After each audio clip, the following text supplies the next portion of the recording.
Michael, first of all, what did you make of the team's performance today? We didn't start the game particularly well. We obviously conceded, which Lenny Yoro gets a forearm smash in the back of his head, and then they score the first goal. So didn't decide to overturn that decision. So that was a big moment in the game. We didn't quite have the rhythm. We didn't click. We had some moments, but it wasn't quite there for large parts of the first half. And then second half, I thought the boys, the way they went around it and stayed positive and fought for everything and tried to get something out of the game after another shocking decision to send Leeds off. It's 2 games in a row we've had decisions like that go against us, but that one I have to say was one of the worst I've seen. Have you sought an explanation from the referee? You clearly don't think it's a red card. So you can elbow Lenny Yoro for the first goal in the side of the head, leaning arm obviously, and then you can throw your arm in Leach's face, and then as he's off balance because of that, and he half grappling, he kind of half touches the back of his ear, which then pulls the bobble out, which then leads to look like I don't even know what it looks like. It's not a pull, it's not a tug, it's not aggressive. He touches it and he gets sent off, and worst of all, he was actually sent to overturn it, clear and obvious error. It's shocking. When you're looking at the difference between that first half, the second half, obviously the sending off goes against you. You're down to 10 men, but it seemed like there felt more energy. There was chances. You get the goal back, perhaps almost an equaliser right at the end as well. What changed, do you think, in that sense? Now the boys went for it. It's football, you know. Sometimes you don't have good spells in games, and other times you do. We know we can be better and we can do things better. You know, we'll obviously look at that, but. The way this boys second half and could have got something out of the game, and I'm pleased the way we went into that. We spoke at half time about getting the next goal and trying to go on and win it, and it was obviously more difficult when you've got a man down. People will question whether this 24-day break may have had an impact. Did you feel like it did? It doesn't really make any difference, to be honest. Going forward, busy couple of weeks now, important few weeks as well. What do you take from a game like this to work on in the next couple of games now? No, this is one game. All right, so we'll certainly look at it and we'll look to improve. We got another big game, an important game next week, and a big end to the season. We're in a really good position, you know. So tonight's disappointing. We obviously didn't want to lose at home, and we didn't want the referee's decisions to be so bad against us. But we got to move on, and we've got a big end to the season. So there's a lot to be positive about. Michael, thank you for your time. Thanks. Will you have learnt as much, or maybe even more, from that game and a defeat than he has some of the victories? Yeah, he's obviously frustrated there with some of the refereeing decisions, but you have to suck it up as well, obviously. When you start the game so slowly, again, we give credit to Leeds, but United never got going. And yeah, he'll always be learning about this group. You know, he's still only been in the job a few months, and of course you're going to have your ups and downs, and it's been all plauded so far for him. So this is a big setback, and I still think there's no problem for United getting the Champions League, but they don't want to finish the season badly either. They want to kind of finish on a high and obviously trying to keep that run going. So he'll be tonight, especially against Leeds, the way they performed. I think it's a big setback for him. Forearm smash. He described the incident leading up to the first goal here from Calvert-Lewin on Lenny Yoro. Jamie? No, listen, I always think every challenge looks worse in slow motion. But for me, no. I think when that ball comes in, Yoro's going backwards, Calvert-Lewin's coming onto the ball, and he's a handful, Calvert-Lewin. And when you get up, you need that leverage with your arms as well. So for me, that I wouldn't be expecting a foul there. And then on the red card, he said again that Calvert-Lewin had thrown his arm into the face of Lisandro Martinez, who was then struggling for balance and grabbed what he could, was effectively what Michael Carrick was saying. And it wasn't given on the field by Paul Tierney, but John Brooks in VAR spotted something amiss and intervened and sent Paul Tierney off to the screen. Michael Carrick said it was a shocking decision, one of the worst that I've ever seen. The handbook, which the referees go by, Roy, says that a red card, if it's clearly pulling the hair of an opponent with force. And that's the question there. Do you see force? Yeah, obviously I can try and see it from both sides. We're looking at the laws of the game here. And when you class this as violent conduct, as ex-players, that seems really harsh. But we've seen other players Was it Keane got sent off for Everton? I thought that was really harsh. Yeah, Keane got sent off. Season, yeah. So it is harsh, but if we're looking at the laws of the game, and if that's what it's been seen by VAR, obviously then shown to the referee, then you have to accept it. You're obviously not going to agree with it. You're going to, as Carrick is, he's disappointed with it. But we've seen it happen before the season. What do you think, Jamie? I go back a couple of years. I hope I've got this right, but I think it was Cucurella had something from a corner or a set piece. Was it Romero? Yeah. And it almost, I don't think anything happened to Romero because it almost felt like the officials didn't quite know what to do. And I don't know if he got a yellow card, but he certainly didn't get sent off. And almost felt from that period, it was like, hang on, if this happens, this is a red card. And that for me is 100% right. If someone really pulls someone here like that, I think we've saw a situation with there's a Gusto as well. Someone got sent off, I think, pulling Gusto's hair maybe a year or so ago. So it's everybody knows almost what the rule is now, pulling someone's hair. But I thought the Michael Keane on this season was not a red card, and I actually think that was softer. And he's going for the ball. Calvert-Lewin hasn't done nothing wrong. He's putting his arm out again, and he's almost just grappling, and he's just trying to grab onto something. You know, he's just caught the back of his head. It could have been his shirt, could have been anything, and he's literally got it. I think for about half a second, the back of his hair bun, and what Roy said there. We've just looked at the rule. A hair pulls a red card, and we all agree with that. Certainly the guidance, but Howard Webber, we speak to probably 2 or 3 times a season, comes out with a line on certain situations that I actually like. Sometimes it's not about just the rule book, it's actually what does the game want. I don't think any football fan, I don't think anybody, any football manager, any player watching that at home is sitting there thinking, yeah, I think that's a red card. I think everybody in the game is looking at that and thinking, oh, come on, that is not a red card, behave yourself. Because we're looking at a striker and a centre-half having a battle as well with each other. And we like that part of the game. Obviously, technical stuff was brilliant. But when they're having a good old battle, you're thinking, yeah, just get on with it. And that's what it seemed like today between the two players. And it just seems a bit harsh, to be fair. OK. What about how Manchester United responded after they went down to 10? Well, they responded well. Yeah, they were. And to be fair, I think it affected Leeds more than obviously the... United. Leeds didn't seem to know what to do, stick or twist. And obviously United, with Bruno putting good quality in, and Casemiro. Wow, what a great header that is. In terms of when he attacks the ball. It's 8th Premier League goal of the season. Absolutely. Right? But even his movement here, yeah, and Bruno, a great delivery, of course. But even Casemiro, it's not easy. But he does see it all the way. But wow, fantastic header. He always seems to.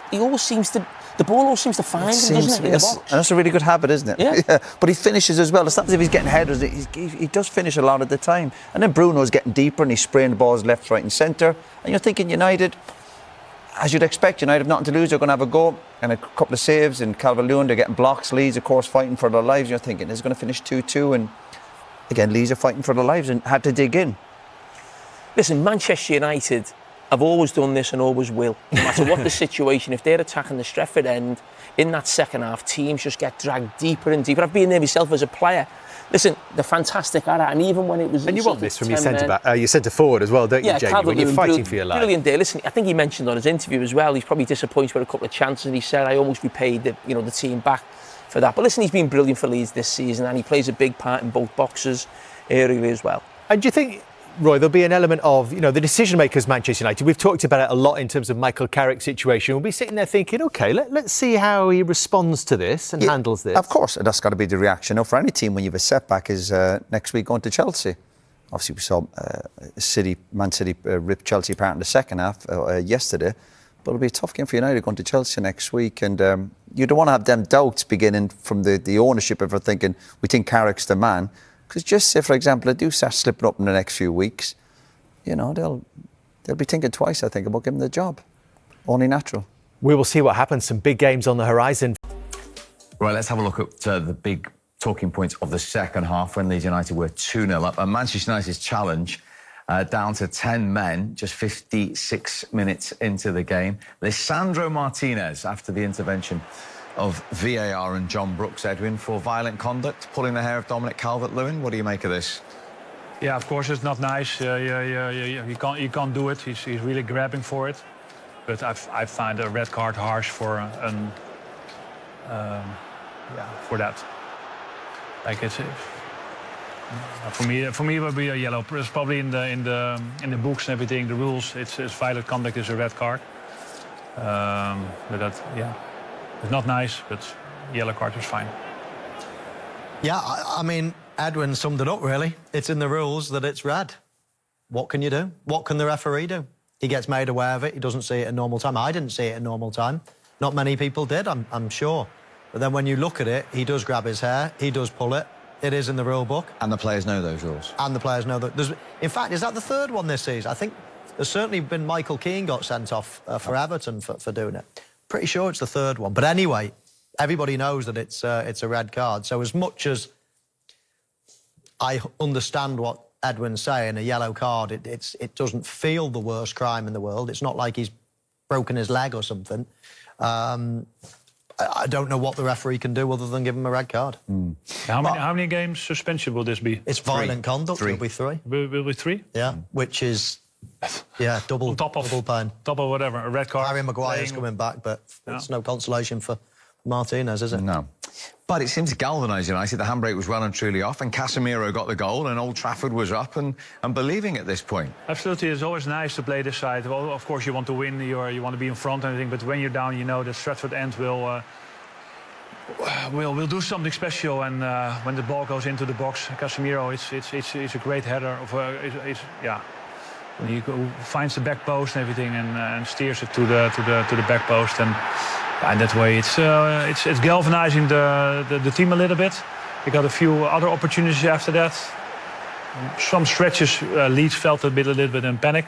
Sometimes they had 10 minutes of ball possession, but it was just not enough to get the equaliser done. Yeah, they did have a couple of goal mouth incidents, shall we say, and Dominic Calvert-Lewin for once prevented them right on the line, didn't he? Yeah, quite 5 incredible. minutes from the end. Yeah, I mean, full credit to Manchester United. In that second half, they did have a go, and as we all know, with 10 men for the vast majority of it, and Calvert-Lewin there at the double. I mean, quite incredible.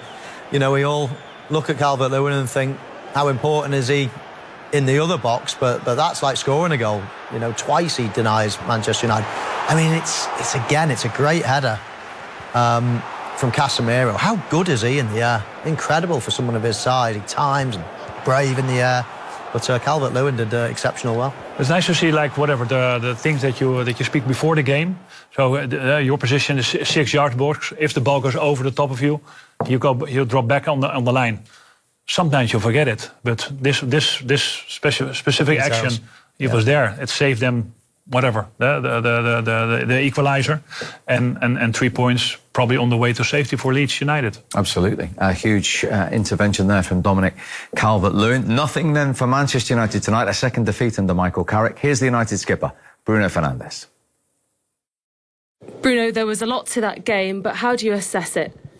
No, we gave the game away in the first half. We were not up to the game straight away with their intensity. We knew they wanted to press us 1v1.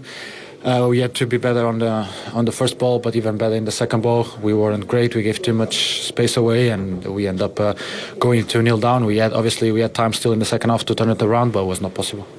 What was the message at half-time to try and change things?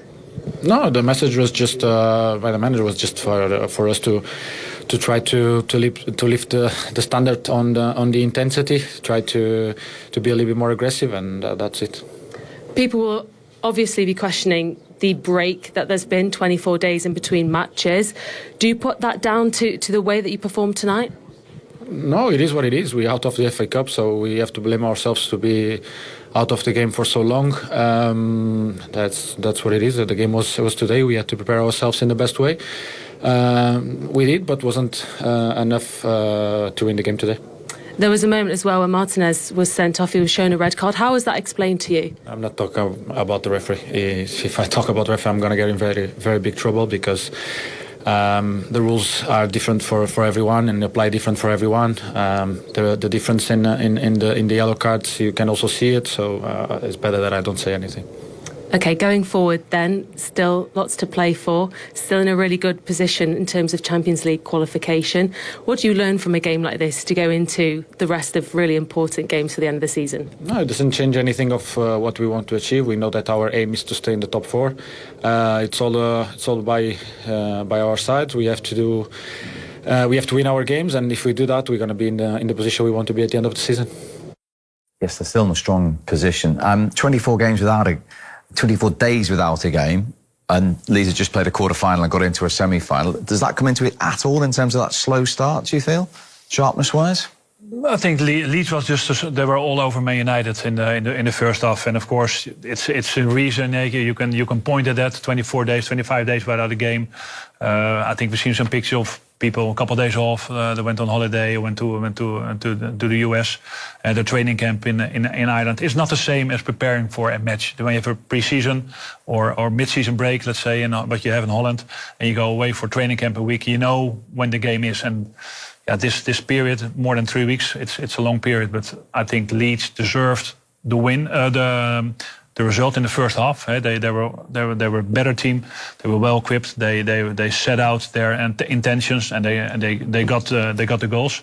And second half, United came back, but just not enough. And so you can point at that reason, but I don't think it's a fair one. And should credit be given to Leeds there, because we've seen a lot of teams near the bottom go to grounds like Old Trafford and put players behind the ball and just try and hit on the counter. They're right on the front foot into United faces from the start tonight. Yeah, they were. And I don't think they know another way to play, really. I think they like that system, the energy that they've got. I thought the system played a big role, actually, in dominating that first half against Manchester United. You know, when they bring their two attacking players inside, I felt it was difficult for the fullbacks to track them, especially then if the wing backs of Leeds would go and run into that space. So the fullbacks were almost staying in their positions, and then they were getting room in behind Casemiro and Ugarte as well. So I thought the system killed Manchester United in the first half, and they had to tweak it a little bit to prevent that in the second half. It's a fascinating system. It's strange, isn't it? Because Manchester United struggles so much to play with a 3 at the back. But some teams, when it clicks, it really is a hard system to play against. Well, it was a mid-season change, wasn't it? It was and almost forced upon him, really. Everything was going wrong, and it was like, what else can we do? And they just changed it, and all of a sudden they landed on something. Half-time at City, yeah. The players really got a grip of the system. As I say, it can be a very, very difficult formation to pick up. But if you play it right, it's so difficult to play against. And I think Manchester United found that in the first half. That's interesting. But they didn't show any fear, did they, for a team in a relegation battle? No, I must say I've not seen Leeds United too much, of course, in preparation of this game. I saw a few highlights and everything. But they surprised me very much how they set up. It was very positive. They played some nice football, great crosses into the box. Maybe United heaped some difficulties on themselves and everything. Casemiro scanning what was getting robbed of the ball. Was Mainu missing there tonight from Man United? I think what Michael Carrick did exceptionally well, also bringing Mainu back in. It's a graduate of the youth system, so to bring somebody back, I think for United it's really important to have the youth coming through. And I think he represents a certain value. So to bring him back in, making sure that he's appreciated, and I think he made a difference also in many games. And I think with the two midfielders, Ugarte and Casemiro, I think it's a little bit the same, similar type of players. Of course, Casemiro, a little bit more strength and attacking wise than Ugarte, but I think they missed him, and I'm not really sure even the first half. With Benjamin Sesko up front, if that was the right option to go for. And let's remind ourselves of Leeds' dynamic start, Michael, because Manchester United were wide open at the back, and they had a warning prior to this goal, didn't they, before Okafor scored? Well, they did, yeah. Look how much space they've got out wide there and how narrow the full-backs are of Manchester United. I thought they could have stopped that at source. Ugarte, he lets the cross come in far too easy. It's not like he's struggling. He actually tracks the run and he gets back quite well. and then slows down. I think he thinks it's under control, and then he just lets the cross come in. And that's a really dangerous cross. And obviously Edwin mentioned at half-time what Yoro should be doing. He should be aiming to head the ball right back where it's come from. Big, strong, you want your centre-half dominating in that situation. But he gets out-muscled by Calvert-Lewin, and the ball just flicks off him. And, yeah, I mean, who's the last person you want the ball to drop to? In his vein of form at the moment, Okafor knocks it in to the other side of the goal, to where the goalkeeper's sort of shuffling across too. So, amazing start for Leeds. Yeah. And then this was 2-0. I mean, right from when Bruno Fernandes went down, Edwin. But Manchester United had numerous opportunities to clear this. Yeah, absolutely. What we talked about in the half-time, and Michael showed the pictures with 4 or 5 times. And of course, you have play one less, but he's looking at the referee. He's going down again. We know a little bit what kind of player Bruno Fernandes is, and the referee would know that also. This was a great stop from Yoro. Would have played Martinez, played Casemiro in.